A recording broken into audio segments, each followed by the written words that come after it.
तो मार्केट मान लीजिए, मार्केट अगर डाउन ट्रेंड में चल रहा है, नीचे आया और नीचे आया और नीचे आया, तो एक समय पर बहुत ज्यादा नीचे आ जाता है मार्केट। यहां पर आया, वो एक लेवल पे पहुंच जाता है, मतलब बहुत ज्यादा नीचे आ जाता है। तो वहां पर देखते हैं जो बुल्स होते हैं, जो बिग मनी होती है, जो जिनके पास, जो इंस्टीट्यूशंस होते हैं जिनके पास काफी पैसा है, जो मार्केट को अपने ढंग से मूव करा सकते हैं किधर भी, वो लोग आते हैं। मार्केट यहां तक गिर चुका होता है रेड में, ये क्या करते हैं, ये मार्केट को ऊपर लेके जाते हैं, मतलब यहां से वो खरीदना स्टार्ट करते हैं। मतलब वो मार्केट में उस लेवल तक वेट करते हैं मार्केट को गिरने का, जब तक उनका प्राइस नहीं आ जाता जहां से वो खरीदना चाहते हैं। कई बार देखा जाता है मार्केट में, ध्यान रखना इस बात का, कि अगर कोई बहुत अच्छा सपोर्ट लेवल है, मार्केट में बहुत अच्छा सपोर्ट लेवल है जहां से मार्केट अक्सर रिवर्स कर जा रहा है, अक्सर रिवर्स कर जा रहा है, तो अगर वो बहुत अच्छा सपोर्ट लेवल है, तो मार्केट मान लीजिए काफी ऊपर है, चला गया, बहुत ऊपर चढ़ गया, तो वो जब नीचे आएगा धीरे धीरे या स्पीड से, तो क्या करेगा, वो पुराने सपोर्ट लेवल है जो जो हैवी सपोर्ट माना जाता है, मार्केट बहुत तेजी से गिरे, तो वो क्या करता है, ध्यान रखना, ये साइकोलॉजिकल पॉइंट है, इसको ध्यान रखना। मार्केट जब बहुत तेजी से गिरता है तो कई बार इस सपोर्ट लेवल को तोड़ता हुआ नीचे निकल जाता है, उस सपोर्ट लेवल को अक्सर ये तोड़ देता है। फिर वहां से आते हैं बुल्स, फिर वो इस सपोर्ट लेवल के ऊपर लेके जाते हैं मार्केट को। ध्यान रखना, जब मार्केट गिरेगा तो कई बार क्या होता है, अगर हम यहाँ पे सेल करते हैं, यहाँ पर ऑप्शंस में अगर सेल करते हैं हम, तो मार्केट को हम नीचे जाने देते हैं, चलो जाने दो, जाने दो, और जाने दो, और जाने दो। कई बार क्या करते हैं हम, जैसे ही कोई सपोर्ट आने वाला होता है तो हम अक्सर यहां से निकल जाते हैं, एग्जिट कर जाते हैं। लेकिन कई बार क्या होता है, मैक्सिमम टाइम, ज्यादातर ऐसा हो जाता है, जब मार्केट बहुत तेजी से गिरता है तो इस सपोर्ट लेवल के नीचे तक चला जाता है। ये जो सपोर्ट लेवल फॉर्म हुई थी, इस सपोर्ट लेवल के नीचे चला जाता है, फिर बुल्स आते हैं, इसको ऊपर खींच के ले जाते हैं, ये सपोर्ट लेवल को भी तोड़ देता है, इतना हैवी सेलिंग होती है। लेकिन बुल्स वहां पर फिर हावी होते हैं और बुल्स मार्केट को ऊपर लेके जाते हैं। मार्केट इस तरह से काम करता है, ध्यान रखना।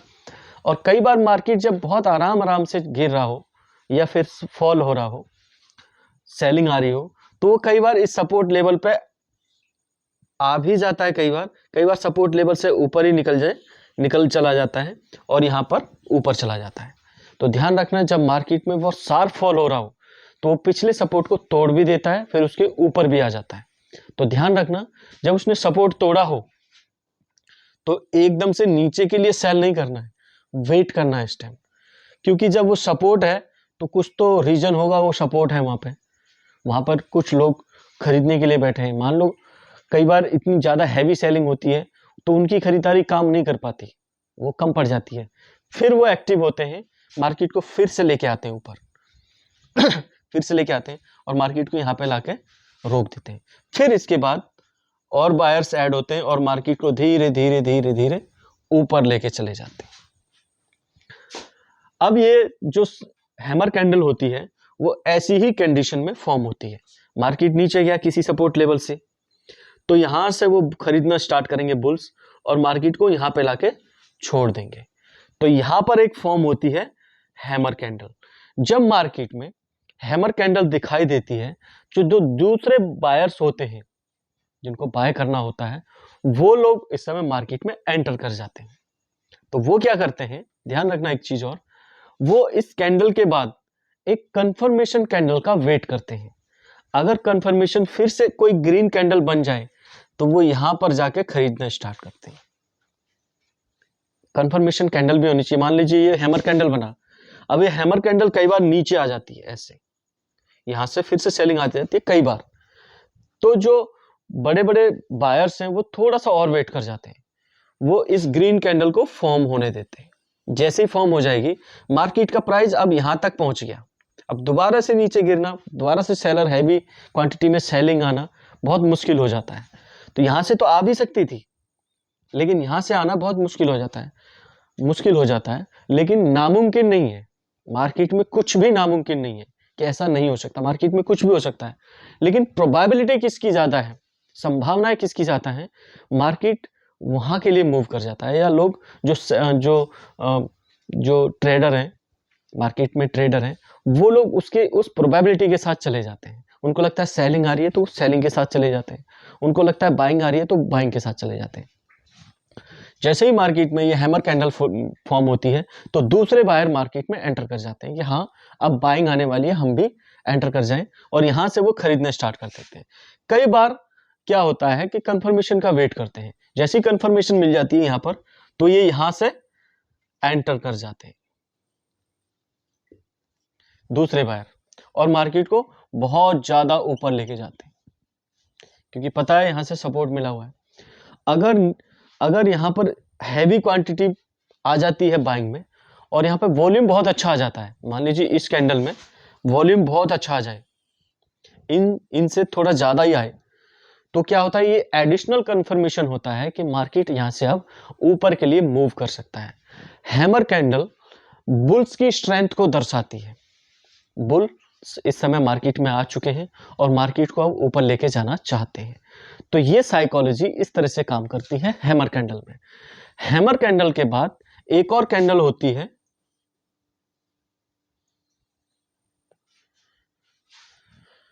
Bullish pin bar. ये हैमर कैंडल से भी ज्यादा हैवी कैंडल मानी जाती है, हैमर कैंडल से भी ज्यादा हैवी कैंडल मानी जाती है, और ये भी जो ट्रेंड है, ट्रेंड रिवर्सल के लिए जानी जाती है, इस पे भी फोकस करना है। तो ध्यान रखना है, ये है बुलिश पिन बार। अब ये दिखने में तो दोनों एक ही जैसी हैं, लेकिन ध्यान रखना है जो हैमर कैंडल होगी, जो हैमर कैंडल है उसकी जो नीचे की विक है, ये जो निकली हुई है विक बोलते हैं इसको, तो ये इसके 2 के बराबर होगी, इससे दोगुनी होगी। लेकिन ये क्या होता है, वो दोगुनी से भी ज्यादा होती है ये हैमर, ये जो विक निकली हुई होती है वो दोगुनी से भी ज्यादा होती है, 3 या 4 गुना होती है इसकी। तो इतनी ज्यादा पावर होती है इसके अंदर, बाइंग पावर बहुत ज्यादा होती है कि मार्केट यहां तक फॉल हुआ, गिरा, लेकिन इतनी हैवी क्वांटिटी में यहाँ पे बाय किया गया कि इसको बहुत ज्यादा ऊपर तक लेके जाया गया। तो ये बायर्स की स्ट्रेंथ को और ज्यादा दर्शाती है, बायर्स की स्ट्रेंथ को और ज्यादा दर्शाती है। इसके बारे में हम अलग से और बात करेंगे। तो आज हम बात कर रहे हैं हैमर कैंडल के बारे में। तो हैमर कैंडल जब मार्केट में फॉर्म होती है तो वहां पर मार्केट ऊपर जाने लगता है। मतलब हैमर कैंडल कई तरह से फॉर्म हो सकती है, ये तो ग्रीन हैमर कैंडल है, कई बार ये रेड भी होती है। तो ध्यान रखना है, अगर रेड ग्रीन से ज्यादा फर्क नहीं पड़ता, लेकिन अगर हैमर कैंडल ग्रीन बनी है तो वो और अच्छा साइन माना जाता है कि मार्केट यहां से और ज्यादा ऊपर जा सकता है। मतलब कि उसने पिछली जो सेलिंग थी उसको भी पार करके ऊपर ग्रीन में उसने क्लोज दे दिया है। तो ये चीजें बहुत ज्यादा इंपॉर्टेंट रखती है मार्केट के अंदर। मार्केट में अगर टिकना है तो मार्केट की थोड़ा साइकोलॉजी आपको समझनी पड़ेगी। क्यों? क्योंकि जब तक आप साइकोलॉजी नहीं समझेंगे, उस मार्केट किस तरह से मूव करता है, किस तरह से चलता है, तब तक मार्केट में आप कॉन्फिडेंटली काम नहीं कर पाएंगे। सबसे इंपॉर्टेंट है साइकोलॉजी, उसके बाद माइंडसेट, उसके बाद स्ट्रैटेजी, इसके बाद बाकी चीजें आती हैं। तो कैंडल्स हमको बहुत कुछ बताती है। कैंडल्स के बाद कुछ पैटर्न्स भी फॉर्म होते हैं, उनके बारे में हम बात करेंगे। लेकिन अभी हमारी जो क्लासेस चल रही हैं वो कैंडल्स के बारे में चल रही है। कैंडल्स ही हैं जिनको हम देख के आजकल ट्रेड लेते हैं। कैंडलस्टिक पैटर्न बहुत ज़्यादा इंपॉर्टेंट है, और कैंडलस्टिक पैटर्न ही ज़्यादा चल रहे हैं आज के समय में। बहुत सारी चीज़ें वैसे भी फॉर्म हो चुकी हैं। तो ये था हमारा हैमर कैंडलस्टिक, जो कि मार्केट में अगर फॉर्म होती है तो हमको बहुत अच्छे रिटर्न्स दे सकती है। तो आज के लिए इतना ही, मिलते हैं किसी और वीडियो में। Thank you.